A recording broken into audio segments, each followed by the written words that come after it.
एक अंधी औरत हर रोज भगवान शिव के मंदिर के सामने जाकर खड़ी हो जाती थी और जब लोग भगवान शिव के दर्शन करके मंदिर से बाहर आते तो वह अपना हाथ उनके सामने फैला कर कहती, बाबूजी, इस अंधी पर थोड़ी दया कर दो, भगवान तुम्हारा भला करेगा। वो ये जानती थी कि मंदिर में आने वाले बहुत दयालु होते हैं, इसलिए उसे हाथ में 2-4 पैसे तो मिल ही जाते थे। अंधी उन्हें दुआएं देती थी। पैसों के साथ साथ उसे कुछ अनाज भी मिल जाता था जिसे वो अपने साड़ी के कोने पर बांध लेती और इसी तरह वह रोज सुबह से शाम तक हाथ फैलाए खड़ी रहती और बाद में भगवान को प्रणाम करके लाठी के सहारे धीरे धीरे अपनी झोपड़ी की ओर चली जाती। झोपड़ी के पास पहुंचते ही 10 साल का एक छोटा सा लड़का दौड़कर उसके पास आता और उससे चिपट जाता। अंधी भी उसके चेहरे को टटोलकर उसके माथे को चूमती और उसके सिर पर हाथ फेरती थी। बच्चा कौन है, किसका है, कहाँ से आया है, इस बात से कोई मतलब नहीं था, क्योंकि अंधी को ये बच्चा 5 साल पहले बीच सड़क पर रोता हुआ मिला था। जब कोई इंसान इस बच्चे को लेने नहीं आया तो अंधी इसे उठाकर अपने साथ ले आई और तब से ये बच्चा उसी के साथ रह रहा है और बहुत खुश है।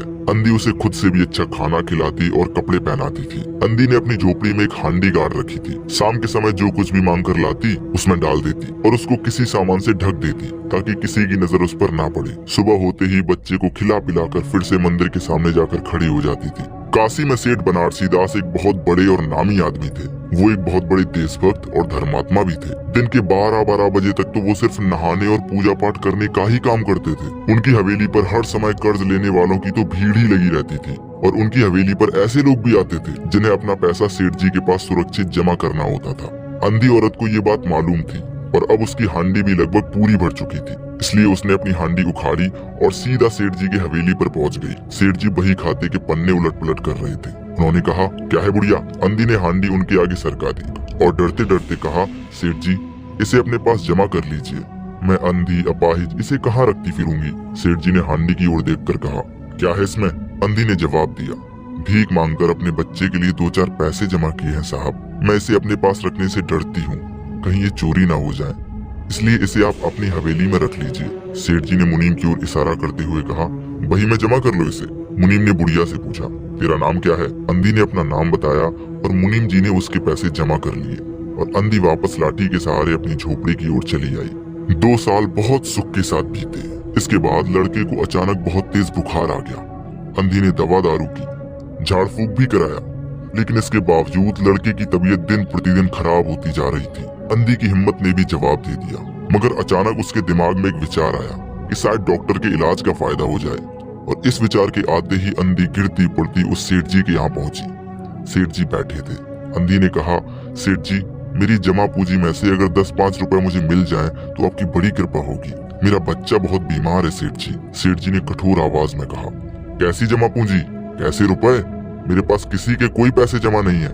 अंधी ने रोते हुए जवाब दिया, 2 साल हुए, मैं आपके पास अपनी अमानत रख के गई थी, दे दीजिए सेठ जी, बड़ी दया होगी, मेरा बच्चा ठीक हो जाएगा। अब सेठ जी ने तिरछी नजरें करते हुए मुनीम जी से कहा, जरा देखना मुनीम जी, इसके नाम की कोई जमा पूंजी है क्या?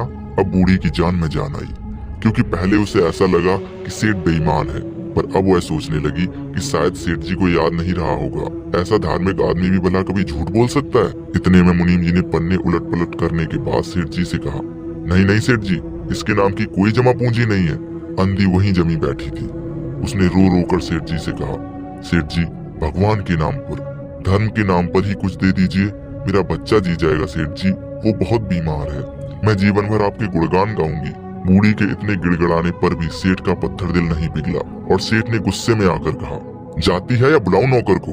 अब अंधी लाठी के सहारे धीरे धीरे खड़ी हुई और सेठ जी की ओर मुंह करके बोली, भगवान तुम्हें बहुत दे। ये कहकर बूढ़ी अपनी झोपड़ी की ओर चली गई।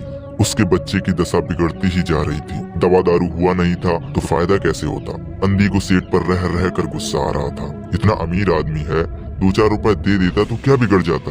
और फिर भी मैं तो उससे अपने ही जमा पैसे मांगने गई थी, मैं उससे कोई भीख थोड़ी ही मांग रही थी। अंधी को सेठ से घृणा होने लगी। बैठे बैठे अचानक उसे ध्यान आया और उसने अपने बच्चे को गोद में उठा लिया और गिरते पड़ते ठोकरें खाते सेठ जी की हवेली पर पहुंच गई और वहां धरना देकर बैठ गई।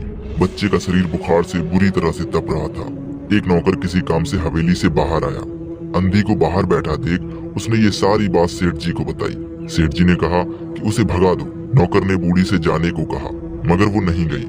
नौकर ने उसे जान से मारने तक की धमकी दी, मगर अंधी वहां से नहीं हिली। अब सेठ जी खुद बाहर आए। जैसे ही उन्होंने अंधी की गोद में बच्चा देखा तो उन्हें थोड़ी हैरानी हुई, क्योंकि उसकी शक्ल सूरत उसके बेटे मोहन से काफी मिलती जुलती थी, जो कि 7 साल पहले किसी मेले में खो गया था। सेठ ने उसकी खोज भी कराई थी, पर वह नहीं मिल सका। अब सेठ जी को याद आया कि उनके बेटे की जांघ पर एक निशान था। इस विचार के आते ही सेठ जी ने अंधी की गोद में लेटे उस बेटे की जांघ की तरफ देखा। निशान तो था, मगर पहले से कुछ बड़ा। अब सेठ जी को पूरा विश्वास हो गया कि ये बच्चा उन्हीं का है जो पहले खो गया था। उन्होंने तुरंत उसे अंधी से छीनकर अपने सीने से लगा लिया। बच्चे का शरीर बहुत बुरी तरह से तप रहा था। उन्होंने तुरंत डॉक्टर बुलवाया और बच्चे को लेकर मकान के अंदर जाने लगे। अंधी खड़ी हुई और जोर जोर से चीखने चिल्लाने लगी, मेरे बच्चे को ना ले जाओ, मेरे पैसे तो तुम हजम कर ही चुके हो, अब क्या मेरा बच्चा भी मुझसे छीनोगे? सेठ जी बहुत चिंतित हुए और कहा, ये बच्चा मेरा है, यही एक बच्चा है, 7 साल पहले कहीं खो गया था, अब जाके मिला है। अब मैं इसे कहीं नहीं जाने दूंगा और लाख प्रयास करके भी इसे बचाऊंगा। अंधी ने गुस्से में आकर जोर से कहा, तुम्हारा बच्चा है तो कैसे भी इसकी जान बचाओगे, और मेरा बच्चा होता तो मर जाने देते। क्यों, ये भी कोई न्याय है? इतने दिनों तक खून पसीना एक करके मैंने इसे पाला है, अब मैं इसे कहीं नहीं जाने दूंगी। सेठ जी की अजीब दशा थी, कुछ करते धरते बनना ही पड़ रहा था। कुछ देर वहीं चुपचाप खड़े रहे, फिर मकान के अंदर चले गए। अंधी कुछ समय तक तो वहाँ खड़ी रोती रही, मगर फिर वह भी अपनी लाठी टेकते हुए अपनी झोपड़ी की ओर चली गई। अगले दिन भगवान की कृपा हुई और दवा के असर से मोहन का बुखार उतर गया। होश आने पर जब उसने आंखें खोली तो उसके मुंह से पहला शब्द निकला, माँ। चारों ओर अनजान लोगों को देखकर उसने फिर से अपनी आंखें बंद कर ली। उस समय से उसका बुखार फिर से तेज होना शुरू हो गया। वह माँ माँ की रट लगाए हुए था। अब सेठ जी को चारों ओर अंधेरा दिखने लगा। क्या करूं, एक ही बच्चा है, इतने सालों बाद मिला भी तो मौत उसे अपने चंगुल में जकड़ रही है, मैं इसे कैसे बचाऊं? अचानक उसे अंधी का ख्याल आया। उसने तुरंत अपने नौकरों को बाहर भेजा, लेकिन अंधी वहां नहीं थी। अब सेठ जी ने घोड़ा गाड़ी तैयार कराई और बस्ती से बाहर अंधी की झोपड़ी पर पहुंचे। अंधी एक फटे पुराने बिस्तर पर पड़ी रो रही थी। उसकी आंखों में आंसू की धारा बह रही थी। सेठ जी ने धीरे से उसे हिलाया। उसका शरीर भी आग की तरह तप रहा था। सेठ जी ने कहा, बुढ़िया, तेरा बच्चा मर रहा है, वो बार बार तुझे ही पुकार रहा है, चल और अपने बच्चे को बचा ले। डॉक्टर भी अपना जवाब दे चुके हैं, अब तू ही उसकी जान बचा सकती है। अंधी ने जवाब दिया, मरता है तो मरने दो, मैं भी मर रही हूँ, इस दुनिया में सुख नहीं है, हम दोनों फिर से स्वर्गलोक में मिल जाएंगे माँ बेटे की तरह, क्योंकि ये दुनिया रहने लायक नहीं है। सेठ जी रो दिए। आज तक उन्होंने किसी के सामने सिर तक नहीं झुकाया था, मगर अंधी के सामने वो गिर पड़े और रो रो कर कहा, ममता की लाज रख लो, आखिर तुम भी उसकी माँ हो। ममता शब्द ने बूढ़ी को बेचैन कर दिया और वह चलने के लिए तैयार हो गई। हवेली पर पहुंचते ही अंधी को देखकर मोहन खुशी से झूम उठा और दौड़कर अपनी माँ से लिपट गया। उस समय से मोहन की तबीयत बहुत जल्द ठीक होने लगी। मोहन के पूरी तरह ठीक हो जाने पर अंधी ने सेठ जी से विदा मांगी और अपनी झोपड़ी की ओर जाने लगी। तभी सेठ जी ने रुपयों की एक थैली उसके हाथ में दे दी। अंधी ने पूछा, इसमें क्या है? तो सेठ जी बोले, इसमें तुम्हारी वो अमानत है जो 2 साल पहले तुम यहाँ जमा करके गई थी।